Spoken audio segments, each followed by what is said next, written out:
Hello friends, immunity initiate करते हैं आज से। तो हमको इम्यूनिटी क्यों चाहिए? ठीक है, जब आप फिजियोलॉजी समझ रहे हैं तो हमको इम्यूनिटी क्यों चाहिए, ये क्वेश्चन दिमाग में अराइज होगा, है ना। तो क्या है कि जैसे कोई बाहर का फॉरेन बॉडी हमारी बॉडी के अंदर आ रहा है अगर तो अगर वो मल्टीप्लाई कर रहा है तो हमको क्या हो रहा है, अगर वो मल्टीप्लाई करेगा तो वो हार्मफुल हो सकता है। तो इसलिए हमारी बॉडी में एक रेगुलर जो है मैकेनिज्म चाहिए जो कि इन सब चीज़ों को बाहर निकाले।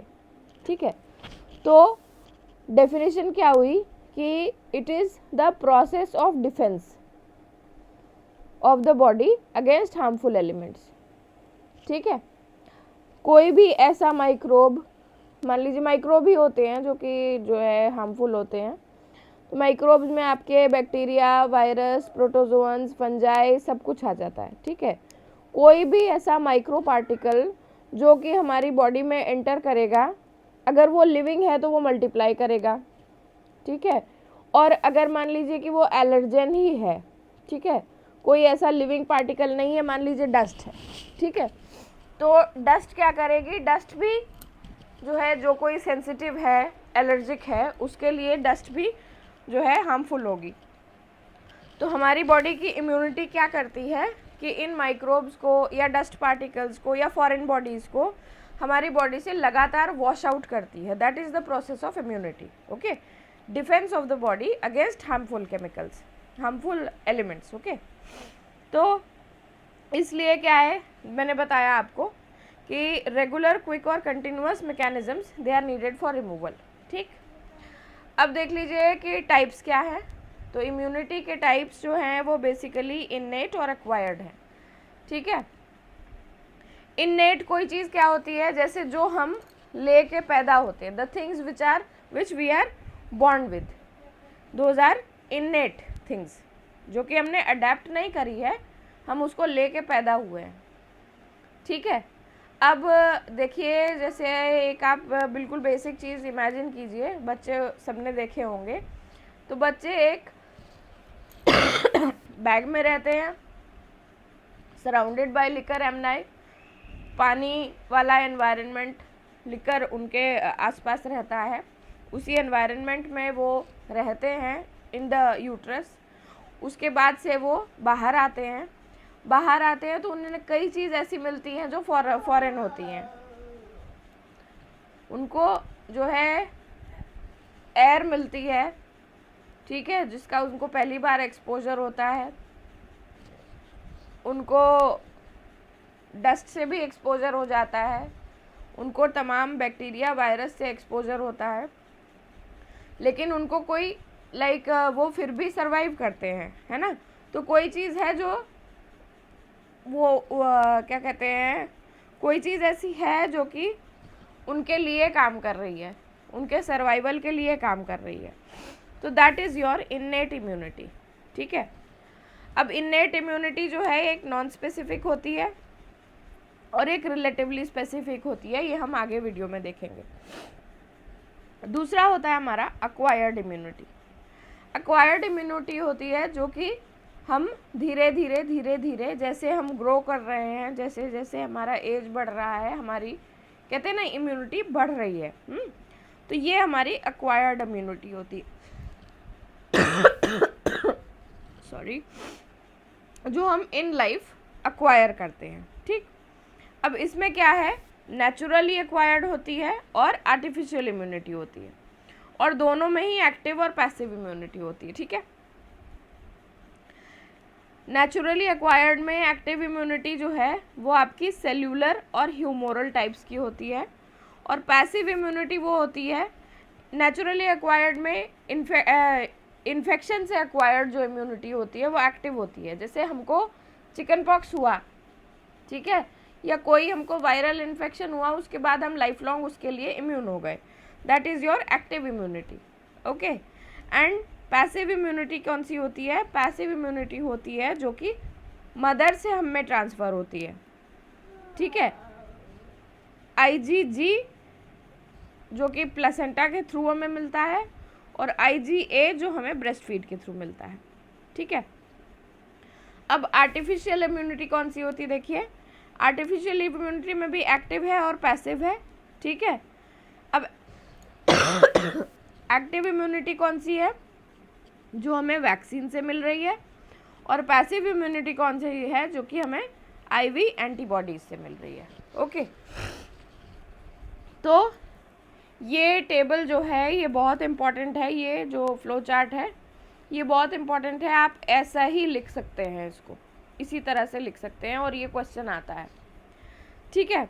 चलिए देख लेते हैं क्या है। मान लीजिए नॉन स्पेसिफिक डिफेंस मैकेनिज्म्स हमने सबसे पहले पढ़े थे इननेट इम्यूनिटी में।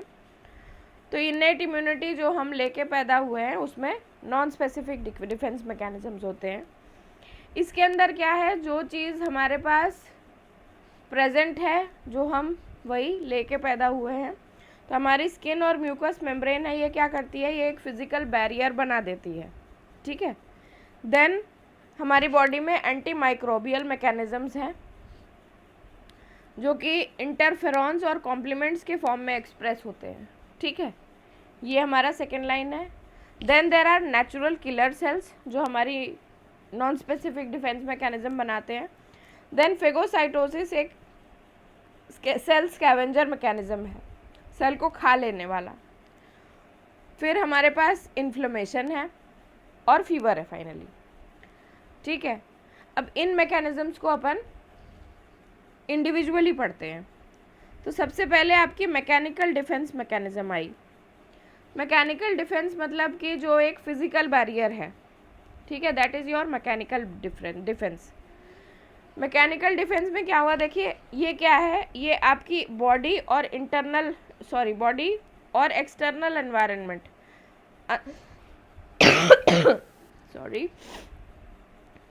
ये एक फिजिकल बैरियर है जो कि हमारा इंटरनल और एक्सटर्नल एनवायरनमेंट को सेपरेट कर रहा है।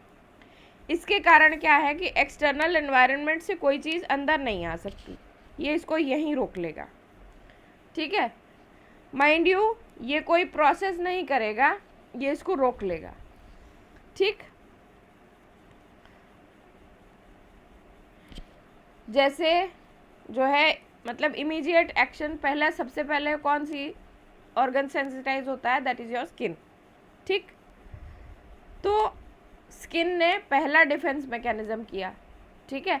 आपकी स्किन आपके अंदर के जो ऑर्गन्स हैं, मतलब आपकी फेस की स्किन और आपका ओरल कैविटी, मुंह के अंदर की जो स्किन है, इसके अंदर डिफरेंस आप देख रहे हो, है ना। तो बाहर की जो स्किन है वो रफ एपिथेलियम है। ये स्किन क्या करती है, ये सारे इन्फेक्शंस को अपने पे लेती है, ठीक है, और डेड स्किन निकलती जाती है, ठीक। स्किन हो गया। सेकंड हुई हमारी म्यूकस मेम्ब्रेन।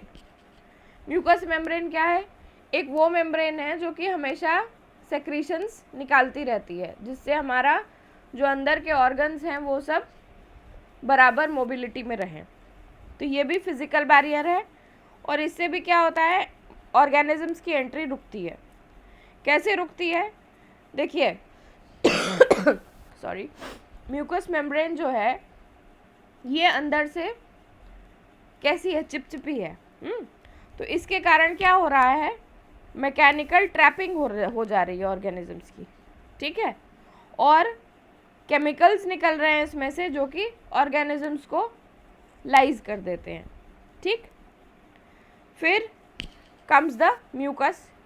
म्यूकस क्या है, वो चिपचिपा सब्सटेंस, चिपचिपा सेक्रीशन है जो कि हमारे ग्लैंड सेक्रीट कर रहे हैं, ठीक। इसकी वजह से क्या होगा, जितने माइक्रोब्स हैं वो ट्रैप हो जाएंगे, ठीक है। देन कम्स हमारा हेयर। हेयर क्या है, हेयर क्या करते हैं, ये फिल्टर करते हैं माइक्रो ऑर्गेनिजम्स, है ना। हेयर के मतलब क्या कहते हैं, ये क्या करता है, डस्ट पार्टिकल्स को अपने में फिल्टर कर लेता है, ठीक। यही काम सिलिया का है। सिलिया का भी movement to and fro movement हुआ करता है, जिसके कारण सारे पार्टिकल्स जो हैं वो मूवमेंट में रहते हैं, ठीक है, और फाइनली बाहर चले जाते हैं। Then comes tier. टीयर क्या करता है, ये भी माइक्रोब्स को वॉश आउट करता है। मान लीजिए हमारी आँख में कुछ गिरा तो तुरंत डिफेंस मैकेनिज्म क्या करता है तो हमारे टीयर ग्लैंड्स जो कि लक्राइमल एपरेटस में लोकेटेड हैं, वो क्या करते हैं, तुरंत उसको टीयर के साथ में बाहर निकालने की कोशिश करते हैं। ठीक है, और इसमें जो है टीयर ज़्यादा निकलता है तो केमिकल सब्सटेंसेस भी जो है वो डाइल्यूट हो जाते हैं। Then come saliva. सलाइवा क्या है, ओरल कैविटी के सेक्रीशंस। ये क्या करेंगे, ओरल कैविटी के माइक्रोब्स को वॉश आउट कर देंगे, और इसमें भी एंटी माइक्रोबाइबियल प्रॉपर्टीज़ होती हैं।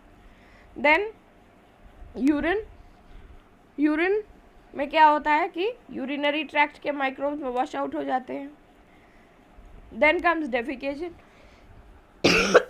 डेफिकेशन में क्या है, फीसिस जो है वो फोर्सफुली इवैक्यूएट हुई और ये माइक्रोब्स जो है ये वॉश आउट हो गए, कहाँ से, लोअर जीआईटी से। ठीक है, तो एक डिफेंस मैकेनिज्म हमने पढ़ा। नेक्स्ट वीडियो में आपको बाकी सारे बता दूंगी इननेट इम्यूनिटी के, and soon will complete this. Thank you so much. If you like my content please like, share and subscribe. Thank you.